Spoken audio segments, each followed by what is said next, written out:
trust is like something that personally I have to really work on, and like it's a conscious effort for me to work on trust. And not because of what everyone else usually has trust issues over, and it's not because of relationships that failed, it's not because of things like that. It's like way deeper for me. And for that reason, I really try hard to understand how to trust, and that may sound super weird to some of you.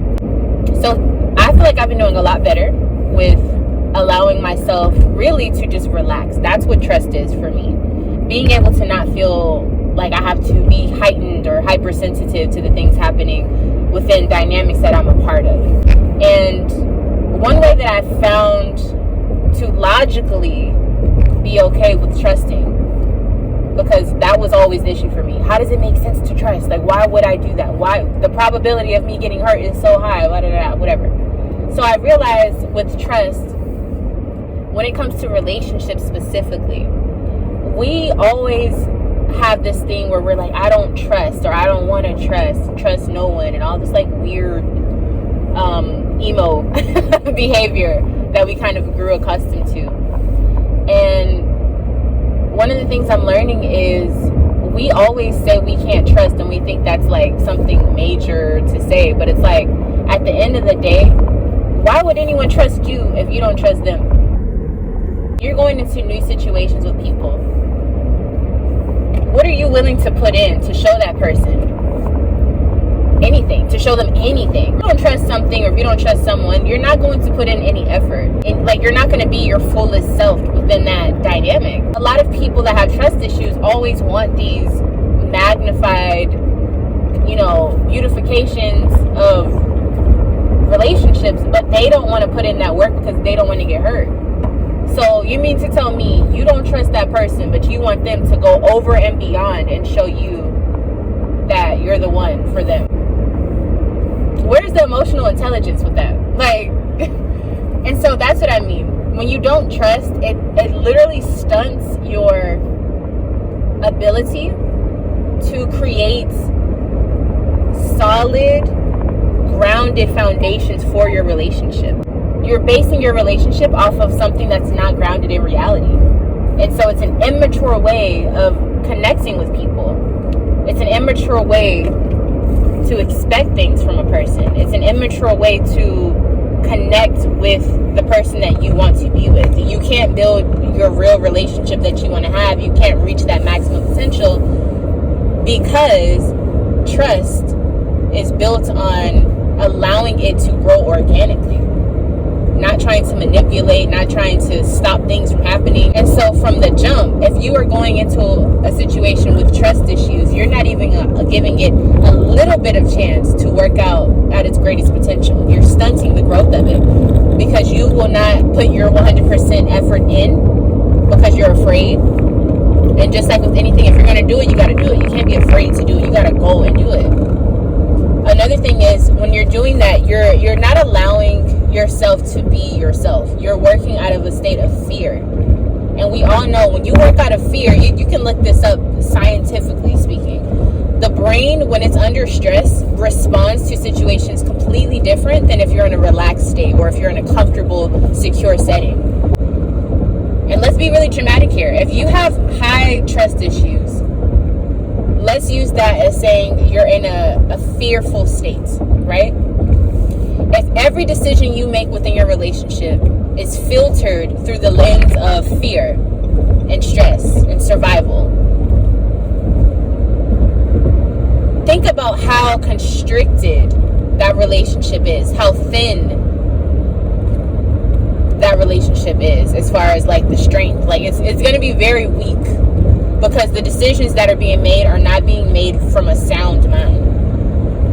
And that's everything. That's the first step to anything, is where your mind is at. I know people always say it's the heart. It's not. It's the mind first. Not to say that one is better than the other, but when it comes to human interaction, your mind has to be there for you to even be present to feel what your heart is feeling. That's a whole nother conversation. Like, people love to say, oh, I don't trust this person, I don't trust this person. Okay, like, what's going on with you? When do you tap back into yourself and say, What do I need to fix within myself? Where did this start for me? What are my triggers? It's like you can't complain about not trusting anyone when, one, you don't really want to do the work to fix it because you keep going back to what you're comfortable with instead of what you actually need in order to grow. And then, like, where does it stop? Where does it end?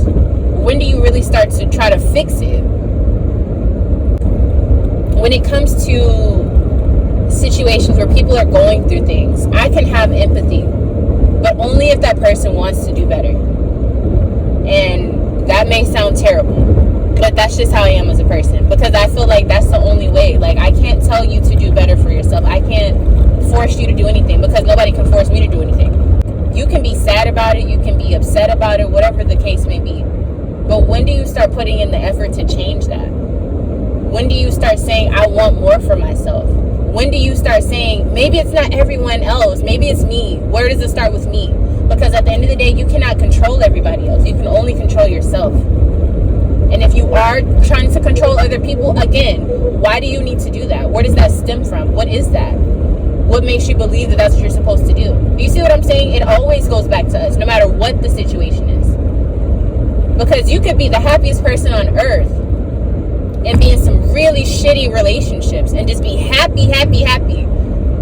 Let's look and revisit, why are you happy in an abusive relationship? Why are you happy? You know what I'm saying? Like, where does that stem from? What has told you that that is okay? I think obviously everyone has their own choice of how they want to live, what they want to do. But when it comes to trust specifically, because of the sake of this video, trust is something we need to like focus more on when it comes to self-love as well. Trust. Because when you don't trust anyone, that's like a really lonely life. And it's also very stressful. You're always in a state of stress if you don't trust people. And then you attract like negative frequencies because of that, or low vibrational, situations, because your mind is always there. So it's like, when does the self-healing start? When does the therapy start? When does the shadow work begin? For those of you who don't trust. And this is something that I even had to look at within myself as well. Where does this start for me? Like, what caused that? Is it rational? And then another thing, if you don't trust one person, it does not mean everybody else is bad and will do the same. The only reason you still don't trust the choices that you're making is because you have still not done the work on yourself to go and find better. You have not done anything better for yourself, so therefore you do not believe that there is better. This is the stuff that pisses me off. Do not go around saying you don't trust anyone, and it's because everyone is bad, when you have not done the work on yourself to become better. That's one of my top pet peeves. And I can say that because I'm a person who used to feel that way. And I have my moments where I do feel like, can I trust that? That's fine. But am I working on myself? Is the question that always needs to go back to. Anytime I feel that type of energy, I'm going within myself, y'all. Okay, we're going to do a reading on it. We're going to really look at the situation. Sometimes you just got to let it go. Sometimes if you feel like something is just out of whack, you don't have answers, you start going on these weird, situations, you got to let it go. Because if you can't control it, what are you even stressing about it for? At the end of the day, if you don't trust that person, trust yourself that you're going to be good no matter what. Like, what are we really talking about here? Like, trust is all, like, when you don't have trust, you're just fearful. That's it. It's all fear. And so everything becomes just weird and just, like, misconstrued. And it's like, go, like, center yourself. Center yourself. That's what I had to teach myself. Like, do you really not trust them, or are you really just, like, avoiding your own issues that you need to work on, so you want to put the blame on somebody else? Even if that person is bad, why are you even with them then? Do you see what I'm saying? Why you're not doing the work if you're still with the person you don't trust? And that's just all I have to say on that topic. I feel like it came off kind of abrasive, but here we are. Y'all have a beautiful day. Keep doing the shadow work. Okay, bye.